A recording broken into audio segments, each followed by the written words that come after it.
Welcome to Chasing Impact, Not Sales, where heart meets hustle, strategy meets service, and selling feels good again. I'm your host, Mandy Minitello. Let's go. Well, welcome to episode 1 of Chasing Impact, Not Sales. I'm your host, Mandy Minitello, and I guess everyone needs to start with an introduction, right? Every podcast starts with who the heck am I listening to? So here we go.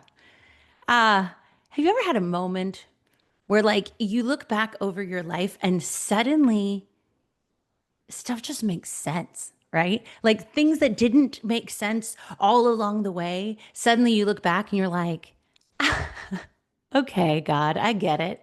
I get you now. And it just makes you excited about like whatever is coming next. I actually had one of those moments when I was preparing or thinking about this podcast. And first, I'm going to take a step out of the ring for just a minute to let you know, one of the major things that I teach in sales that you will know from me if you meet with me even once is that I do not believe in scripts, right? If you are not authentically you, then you are useless, whether we're talking about sales or anything else. So, side note, you're never going to see me use a script for this podcast. So, buckle up, Buttercup. Anyway, so here we go. Looking back on my life, I realize I'm one of these people that is a performer, right? Like I've always been a performer. And like in therapy, they might tell me that it's because I hide behind masks or something, but I don't know. It's just always been me. I was put into dance when I was 4 years old. I entered my first adult dance competition at the age of 8, and I was absolutely hooked. I remember it was Be True to Your School by the Beach Boys, and we had little taps on the bottoms of our Chuck Taylors, like Converse, and I was just like, this is it. So followed the dance world, competed all the way up into early adulthood with that, competed at a professional level, like just loved being on stage. Of course, I was a cheerleader in high school. Was on the executive board of things in college. Then I became an educator, and moved up from teacher to trainer to administrator to, everything. I earned all the accolades, teacher of the year, all the things.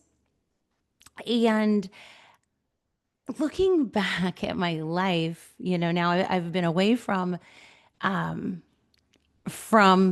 the world of education in that sort of formal sense now for almost a decade, and went into entrepreneurialism and the entrepreneurial world, working with entrepreneurs.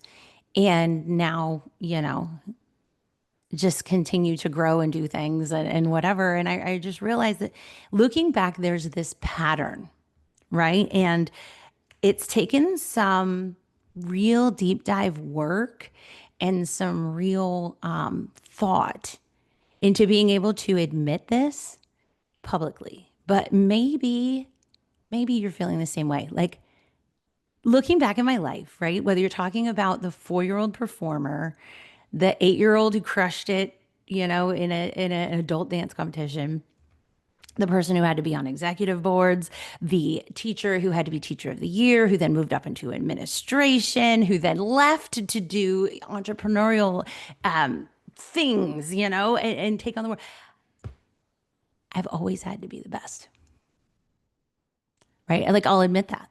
Like I have this drive that I have I have to be the best at something. And I will throw my hat in any ring where I can be that, right?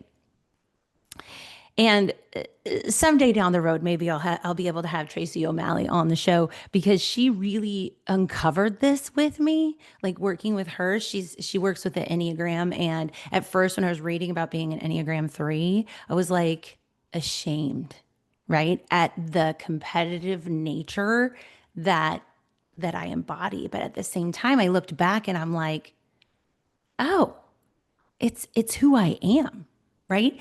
And it's part of what makes me like really good at what I do now, right? So again, I go back to like I look back at my whole life and I go, okay, this competitive nature, this feeling of like always wanting to be the best, always want to have my hat in the ring, always going for whatever comes next, that prepared me to own the world of sales. That prepared me for crushing KPIs, for going after goals, for feeling safety in data and numbers when it comes to sales because I'm going to kill it. I know I am. It's who I am, right?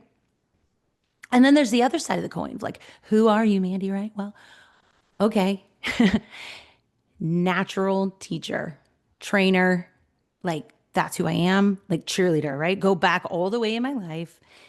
I love helping to turn that light on, right? To see people light up when they get something, when they realize the simplicity of something that seemed to be so far out of reach or that seemed to be only for other people or that they felt like they were exempt from in some way. It lights me up when I'm able to help guide them and make them realize. And hilarious side note story, my first opportunity to become a paid trainer of trainers came from I was at a training, like I was at a not a training, it was a professional development thing, right? And I was so bored. The trainer was horrible, like absolutely horrible. I could not tell you what they were training on. Like it was just bad. And I think everyone in every industry has been there. Like you've been somewhere where like you were told you have to go, somebody's paying for you, at least you got free lunch, but like you're never going to use this again in your life. And I'm there, but thankfully I'm there with my best friend, right? Like, so Kate, if you're listening, you remember this story too. So I'm there with Kate. And I don't know, they're talking about whatever. And so I'm talking with Kate and we're just sitting there back and forth. We're being polite, right? But like we're young and we're not being noisy. We're not bothering anyone, but we're not paying attention and we're chatting. And apparently they were looking for people to do this training for the company. And apparently they asked for volunteers.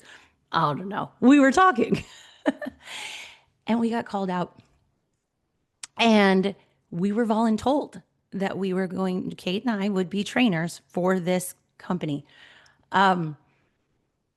So as my kids would say, bet. Game on, right? You challenged me to train for this company that had trainers that were horrible.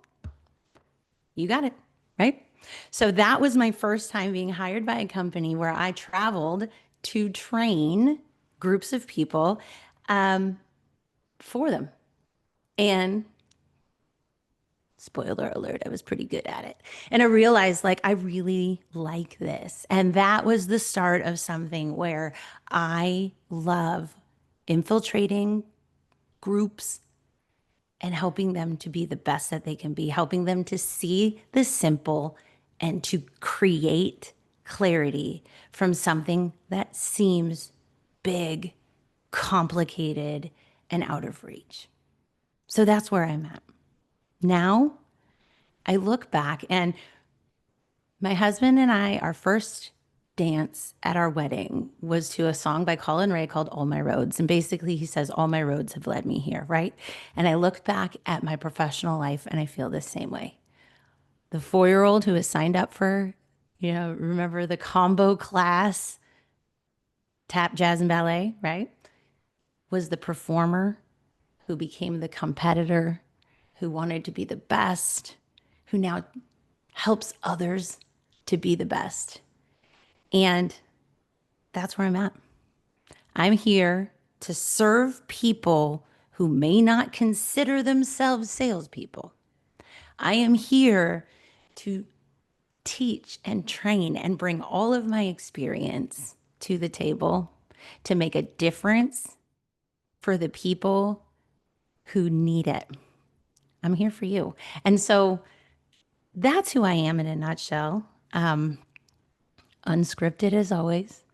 And I look forward to episode after episode sharing with you stories and strategies and tales and treasures and all the things that will help us to lift up all ships, to guide everyone forward, and to realize that when you lead with your heart, when you accept your whole story as your purpose-driven life, when you accept that you're here to make a difference, and you serve with that heart, and you chase that impact that you're making in your field, in your families, in your just your own community circle, right? When you chase that impact, you make a difference. And in my world, in the world of sales, in the world of entrepreneurs, in the world of founders who have that passion, in my world, I teach you that chasing impact will create sales, not chasing sales creates something else. No. We're going to do this together, and I'm super excited about it. So, thank you for tuning in. Thank you for being here, for allowing me to share a little bit of myself and my background. And I will see you next week. Remember, chase impact. That's what makes a difference. And let's go. Thanks for listening to Chasing Impact, Not Sales. If this episode sparked something, share it, subscribe, and remember, real sales come from real service. Keep chasing impact.